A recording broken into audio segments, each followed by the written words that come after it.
के गर्यौ दिनभरि सुनाउन त के नै छ र, अनि च्याटमा स्टिकर त्यो पठाउन त के नै छ र।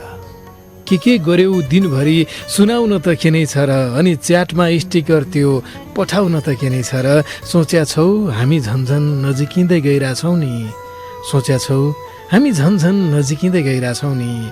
के गर्यौ दिनभरि सुनाउन त के नै छ र, अनि च्याटमा स्टिकर त्यो पठाउन त के नै छ र। सोच्या छौ हामी झन्झन नजिकिँदै गइरहेछौँ नि।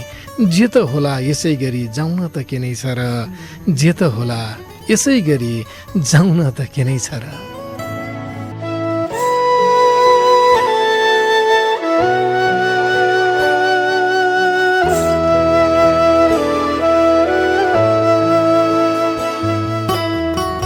गणेश सेन्चुरीको शब्द सङ्गीत र स्वरमा रहेको गीतले भने जस्तै, लुकी छिपी किन मायामा तिमीलाई नै देख्छु घाम छायामा।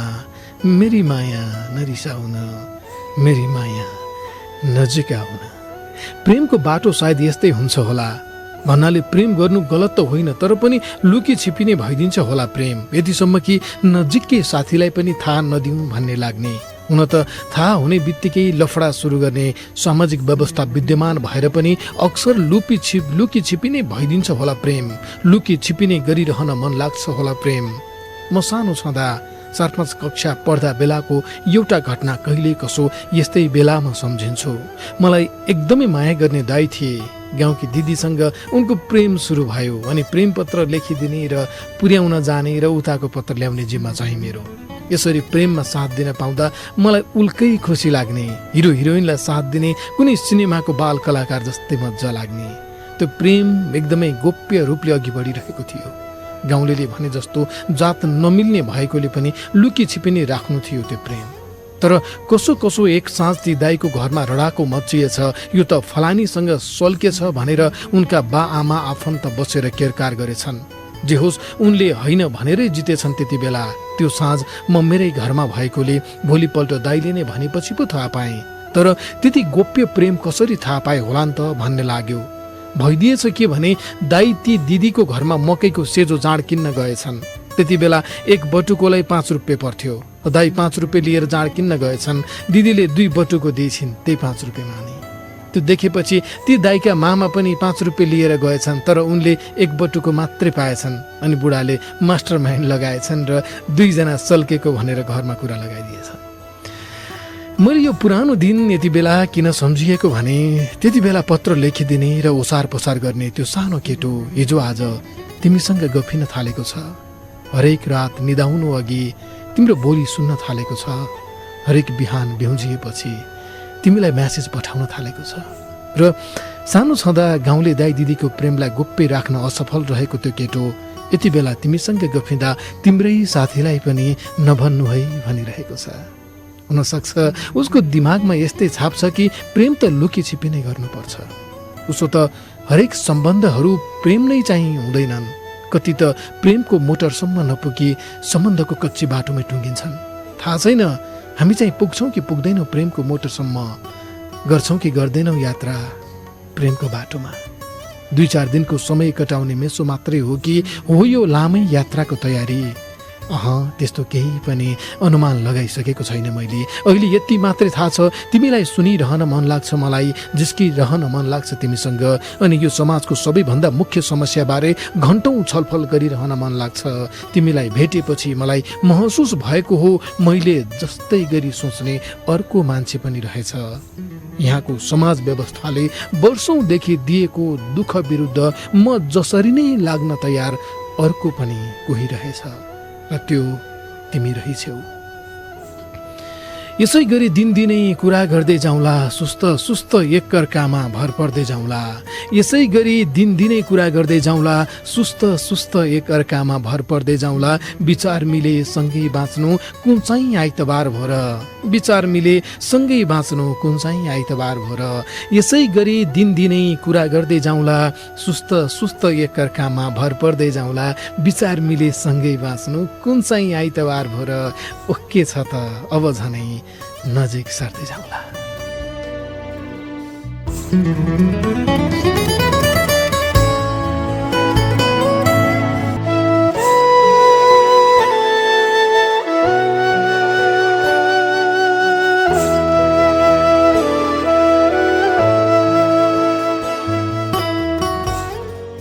प्रिय मान्छे, तिमीले पनि सुन्यौ नि होली नि है एउटा समाचार।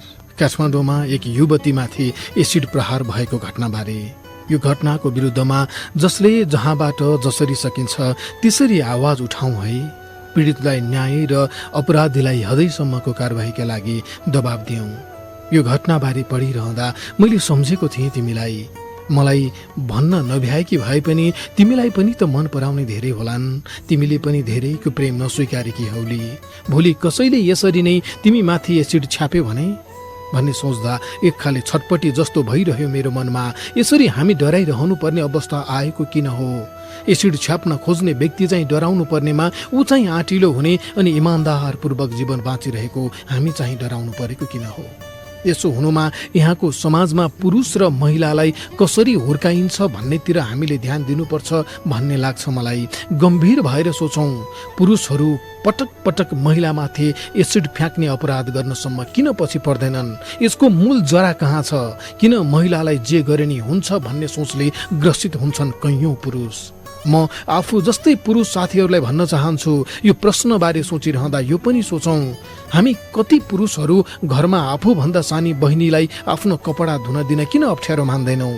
घरको भात भान्सा किन सधैँ आमा दिदी बहिनीले मात्रै गर्ने हो भन्ने लागिरहन्छ हामीलाई? घरको छलफलमा दिदी बहिनीले आफ्नो तर्क राखेर बहस गर्न खोज्दा किन त बढी जान्ने नहो भनेर त्यो आवाज दबाउन अघि सर्छौँ हामी? बा आमाको भनाभन हुँदा किन सधैँ आमालाई नै चुप लाग्नु भन्छौँ, बालाई भन्दैनौँ? बेला बेलामा आफ्नो प्रेमिका सजिलै घरमा ल्याउने दाजुभाइले आफ्ना दिदी बहिनीको लप परेको थाहा पाउँदा चाहिँ किन चट्याङ पर्दा जसरी गर्दिन्छौँ? यो हाम्रो समाजको पितृसत्तात्मक सोचसँग जोडिएको विषय हो साथी। महिलालाई आफूभन्दा कमजोर सोच्ने र आफूले भनेको मान्नै पर्छ भन्ने सोचको परिणाम हो। यो सोचको ज्वरो किलो उखेलेर नफ्याँकेसम्म यस्ता एसिड प्रहारका घटनाहरू दोहोरिरहन्छन्। यो पितृसत्तात्मक सोचको विरुद्ध सङ्गठित भएर लड्नै पर्छ। एक्लै लडेर हुँदै हुन्न। प्रिय मान्छे, नढाँटी भनौँ भने तिमीसँग चिना परिचय हुनु अघि म सोच्दथेँ कि यो समाजको विविध विषयमा म जसरी सोच्छु नि ठिक त्यसरी नै सोच्ने मान्छे मैले जीवनमा फेला पार्न सक्दिनँ सायद। यस्तै सोच्दथेँ। तर जसै भेटियौ तिमी हिँड्दा हिँड्दै बाटोमा मलाई जीवनमा त्यस्तो महत्त्वपूर्ण चिज भेटेको जस्तो महसुस हुन थाल्यो, जुन चिजको खोजीमा लगभग वर्षौँ बिताएँ मैले। यो खोजीमा, यो पर्खाइमा एक खाले नैराश्यता जस्तो पनि आउन थालेको थियो ममा कि मैले जे खोजिरहेको छु त्यो छन त छ यहाँको समाजमा भन्ने नैराश्यता। उसो त मैले खोजे जस्तै सोचे जस्तै हुबहु त छैनौ तिमी। म नढाँटी भन्छु, मेरो कल्पनाको उचाइ भन्दा केही मुन्तिरै छौ तिमी। फेरि पनि त्यही उचाइसम्म पुग्नका लागि आफूलाई तयार भने बनाउँदैछौ तिमी। प्रिय मान्छे, तिमी नझुक्किनौ। मेरो कल्पनाको उचाइ कुनै पुँजीवादी प्रेमीले आफ्नो प्रेमिकामा खोज्ने आकर्षण, सुन्दरता, जिउडालवाला गुण हुँदै होइन। बिल्कुल होइन त्यस्तो। म त यो समाजको विविध विषयमा लड्न सक्ने इच्छा शक्ति छ कि छैन तिमीसँग भन्ने पनि निहाल्दैछु। समाजमा विद्यमान अनेक चिजबिज गलत छ भन्ने महसुस भइसकेपछि पनि त्यसलाई बदल्न तयार हुन्छौ कि हुन्नौ तिमी भन्ने पो अड्कल गर्न खोज्दैछु। समग्रमा यसो भनौँ कि समाज परिवर्तनको यो लामो यात्रामा सहजै हरेक पाइलामा साथ पाउँछु कि पाउँदिन तिम्रो, या अघि बढ्नुपर्ने समय तिमीसँग बहस गर्दैमा जान्छ। हो, यो मेरो कल्पनाको उचाइ यही हो कि म त्यस्तो मान्छेको खोजीमा थिएँ जोसँग भेटिएपछि बिना कुनै उल्झन यो समाज परिवर्तनको लामो यात्रामा दुईजना भएर झनै आँटिलो ढङ्गले अघि बढ्न सकौँ। बुझ्यौ नि तिमीले है? कति कुरा भनेपछि मात्रै मिठा मिठा मिठा हुन्छ। मिठो पिठो जे छ खाउँ, जे त होला भोलि, अब एउटै सपना सजाउँ, जे त होला भोलि। मिठो पिठो जे छ खाउँ, जे त होला भोलि, अब एउटै सपना सजाउँ, जे त होला भोलि। मलाई कहीँ टाढा पुगेर बिसाउनु छ, मलाई कहीँ टाढा पुगेर बिसाउनु छ। मिठो पिठो जे छ खाउँ, जे त होला भोलि, अब एउटै सपना सजाउँ, जे त होला भोलि।